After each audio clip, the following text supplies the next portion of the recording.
ഇന്ന് നടന്ന ഡിഗ്രി പ്രിലിംസിൻ്റെ രണ്ടാം ഘട്ട ക്വസ്റ്റ്യൻ്റെ ആൻസറാണ്.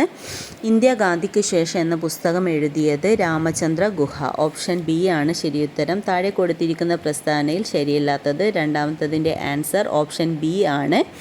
ബ്ലഡി സൺഡേ അമേരിക്കൻ വിപ്ലവവുമായി ബന്ധപ്പെട്ടിരിക്കുന്നു. 1949 ചൈനയിൽ ദേശീയ വിപ്ലവം പൊട്ടിപ്പുറപ്പെട്ടു. ഇത് രണ്ടുമാണ് തെറ്റുത്തരം. താഴെ പറയുന്നതിൽ ഏതൊക്കെ സംഘടനകളെയാണ് അടിയന്തരാവസ്ഥ കാലത്ത് നിരോധിച്ചത്? ഓപ്ഷൻ എ ആണ്. 1ഉം 2ഉം ആണ്. ജമാഅത്ത് ഇസ്ലാമി, RSS ആണ്.